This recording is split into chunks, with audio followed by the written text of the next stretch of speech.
कैसे बोल दिया अरे मजाक कर रहे थे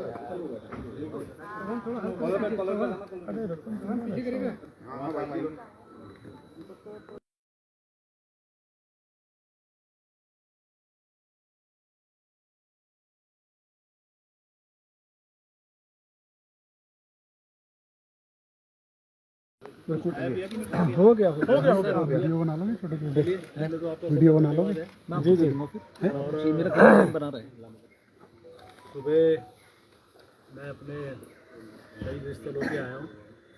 वहाँ पे श्रद्धांजलि देने के बाद मैंने कहा आपसे भी बात की जाए और इसी सब प्रकार से वातावरण आज मेरे प्रदेश में बनाया गया और मैं तो एक आंदोलनकारी रहा हूँ। मुझे बहुत कष्ट हो रहा है ये बात कहते हुए कि आंदोलनकारी को जब हम लोग कहा करते थे कि आज दो अभी दो उत्तराखंड राज्य दो, चाहे जो मजबूरी हो मांग हमारी पूरी हो, तो धन्यवाद तो उस शख्स का करूँगा जिन्होंने उत्तराखंड राज्य बनाया, माननीय अटल बिहारी वाजपेयी जी का। और उनकी कृपा के बाद आज माननीय मोदी जिस प्रकार से इसको संभाल रहे हैं उनका भी मैं धन्यवाद करूँगा। और आज हमारे जैसे व्यक्ति को साबित करना पड़ रहा है कि हमने उत्तराखंड के लिए क्या योगदान दिया। जब मैं डोयला रहता था तो आप सब जानते हैं कि उस समय जब आंदोलन ये चला और आंदोलन में चाहे बाजार बंद करना रहा हो, चाहे ट्रैफिक जाम करना रहा हो, रेलवे जल्दी से उस टाइम उसको ट्रैफिक जाम नहीं कर सकते थे लेकिन उसका भी किया, कॉलेज स्कूल बंद किए, जितना कुछ कर सकते थे हम लोग, रैली निकालना ये सब करना करते रहे। और मैं संक्षेप में बोलूँ क्योंकि लंबा विषय ना हो जाए क्योंकि आपको भी कई जगह जाना होगा। और उसके बाद मुझे वो दिन भी ध्यान है कि जब मुजफ्फरनगर को हमें जाने के लिए कहा गया, सारे लोग मुजफ्फरनगर गए। हमारे उत्तराखंड के गांधी स्वर्गीय इंद्रमणि बडूनी जी आज दुनिया में नहीं है, मैं उनको भी श्रद्धांजलि अर्पित कर रहा हूँ। हमारे उत्तराखंड के गांधी कहे जाते तो उन्होंने आह्वान किया कि हम लोग दिल्ली जाएं। दिल्ली गया और वहाँ पे जब ये पता चला कि मुजफ्फरनगर में घटना हुई है, और घटना भी आप जानिए कि गोलीबारी के साथ साथ हमारी मातृशक्ति के साथ कुछ घटनाएं और ख़राब हुई हैं, गलत हुई हैं, वो सुन के उस रैली के अंदर जब मैं था तो भीड़ बहुत थी और मैं असहज हो गया, मेरे से रहा नहीं गया। तो मैंने मन बनाया कि मुझे मुजफ्फरनगर जाना चाहिए। अब आप देखिए उस टाइम रैली में तो बहुत से लोग ऐसे थे जो परिचित थे, कुछ नहीं भी थे क्योंकि पूरे प्रदेश भर के लोग आए थे। तो मेरे परिचित एक दो मिले, मैंने उनसे कहा भी मुजफ्फरनगर में ये घटना हो गई, चलिए। हालांकि ये बातें मैंने पहले भी एक दो बार आपको शेयर की है। तो मुझे आज भी ध्यान है, आपको शायद ये भी जानकारी होगी, मैं वॉलीबॉल का राष्ट्रीय स्तर का खिलाड़ी रहा हूँ।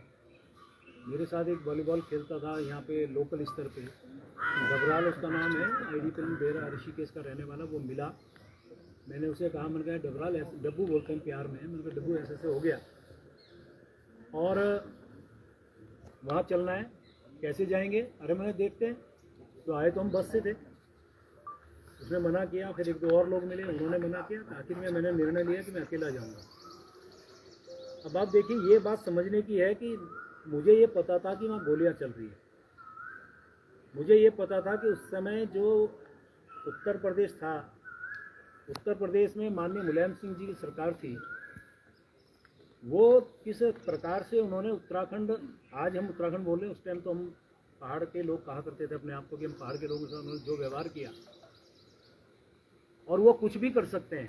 तो भी मैं अकेला चला वहाँ से ट्रक में बैठ के, ये बात शायद किसी को ना पता हो वो समझ लें। मैं अकेला ट्रक में बैठ के चला।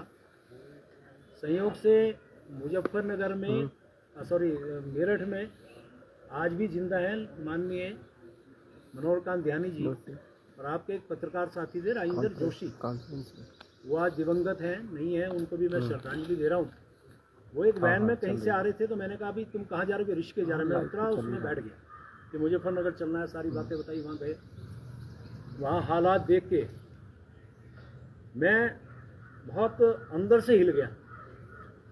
हमारे बहुत सारे लोग पड़े थे घायल अवस्था में।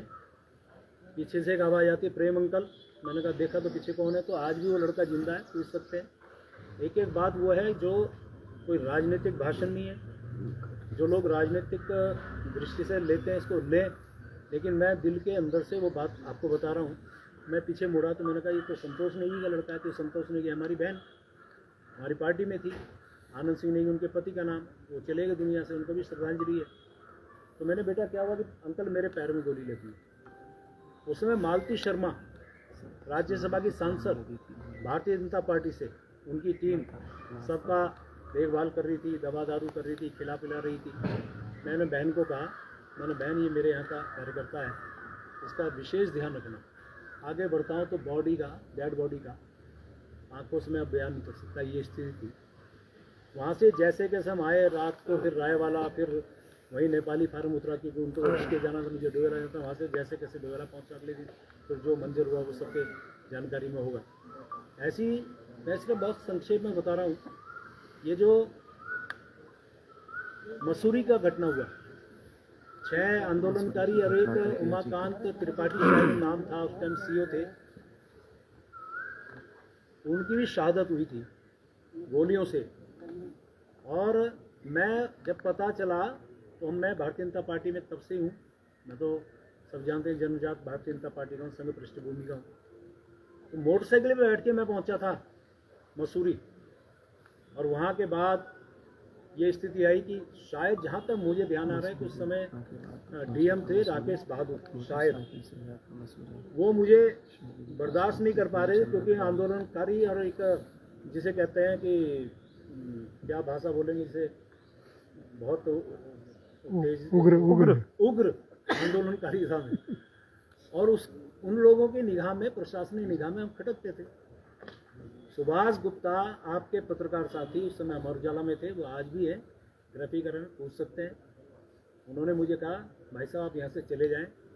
मैंने कहा कैसे चला जाऊँ, मेरे यहाँ के लोग मर गए, हमारे यहाँ शहादत हो गई, कैसे चला जाऊँ। उससे मैं बोल रहा था, मुझे अलग से ले गए क्योंकि उस टाइम हमारे पत्रकार साथियों में जो भाव था हमारे प्रति, वो मैं आभारी हूँ उनका भी।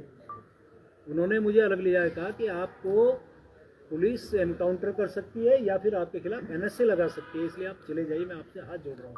हाथ जोड़ रहा हूँ शब्द कहा उन्होंने, अकेले में ले जाते, और कह रहा कि मैं पैर पकड़ सकता हूँ आपसे। ये स्थिति है अब आपके और राजेंद्र शाह के खिलाफ। राजेंद्र शाह के बाद जो हमारे विधायक थे फिर उनके खिलाफ, आज वो भी नहीं है, उनको भी श्रद्धांजलि दे रहा हूँ, उनके खिलाफ फिर एनएसए लगी थी। फिर वहाँ से मैं गया, खुशहाल सिंह राणा आज भी जिंदा है, उनके यहाँ रुका मैं रात को, पुलिस नीचे घूम रही, मैं उसमें बैठा हूँ। और उसके बाद मैं वहाँ से सुबह सुबह अपनी मोटरसाइकिल से भागा, देखा तो यहीं पे जो आपका कांग्रेस भवन है, यहीं से वो बॉडी मुसरी से आई। यहाँ पे लोगों ने जाम लगाया, जैसे कैसे बॉडी को जो हरिद्वार तक अंत्येष्टि उनकी होनी थी उनको भिजवाया। तो ये बहुत सारी घटनाएं। डॉक्टर मनोज जोशी जी आए थे, डोवेला में उनके अरेस्टिंग में नहीं होनी थी, बहुत देर तक उनकी गाड़ी के आगे लेटे थे, बहुत सारी घटनाएं। तो मैं ये जो बातें बताई, इसका मतलब सिर्फ इतना है कि जिसने इस आंदोलन, इस उत्तराखंड को बनाने में अहम भूमिका निभाई, लाठियाँ खाई है। तो मेरे पास आज वो फ़ोटो नहीं है, यदि वो फ़ोटो तो मैं आज आपको दिखाता कि वो फ़ोटो आप देखते तो पुलिस वाले लठ मार रहे हैं, मैं नीचे पड़ा हूँ, रहे एक हाथ से अपने आप को सेव कर रहा हूँ कि बचा लो। ऐसे मैं उस टाइम लाठियाँ खा रहा था संघर्ष के दौरान। तो आज ऐसे व्यक्ति को सिर्फ इसलिए उसको टारगेट बना जाए तो मुझे बोलने की आवश्यकता नहीं है। और मेरे जैसे एक आंदोलनकारी की बात को जिस प्रकार से तोड़ मरोड़ के पेश किया गया, चलिए मुझे बड़ा दुख है, मैं बहुत आहत हूँ आज कि ऐसी स्थिति में मुझे लगता है कि जिस प्रकार से माननीय धामी साहब मेरे माननीय मुख्यमंत्री हैं, उनके कुशल नेतृत्व में मेरी सरकार बहुत अच्छा काम कर रही है, प्रदेश के सर्वांगीण विकास का काम कर रही है। और माननीय मोदी जी का तो क्या कहना, उनके तो आशीर्वाद से हमारा उत्तराखंड राज्य आज नित दूनी 4 गुनी प्रगति की ओर बढ़ रहा है। किसी भी स्थिति में मैं बात करूं तो माननीय मोदी जी का जो लगाव झुकाव हमारे उत्तराखंड वासियों से है, और मैं हमेशा एक बात करता हूं, उनके दिल में हम बसते हैं और हमारे दिल में वो बसते हैं। तो वो तो हमेशा हमारे इस प्रकार के नेता हैं जिनको 21 देशों से जिनको सर्वोच्च सम्मान मिला हो, उनका प्यार आशीर्वाद हमारे उत्तराखंड को मिल रहा है। मैं उनका भी बहुत धन्यवाद कर रहा हूँ। और इन सब बातों के बाद जो वातावरण मेरे प्रदेश का बना है, मेरी इच्छा है मेरा प्रदेश आगे बढ़े। मैं इस प्रदेश को आगे बढ़ाने में से जो योगदान जो मेरा हो सकता है मैं देने को तैयार हूँ। और इसलिए आज मैंने निर्णय लिया है अपने पद से त्याग पत्र देने माननीय मुख्यमंत्री जी के पास। बहुत बहुत धन्यवाद।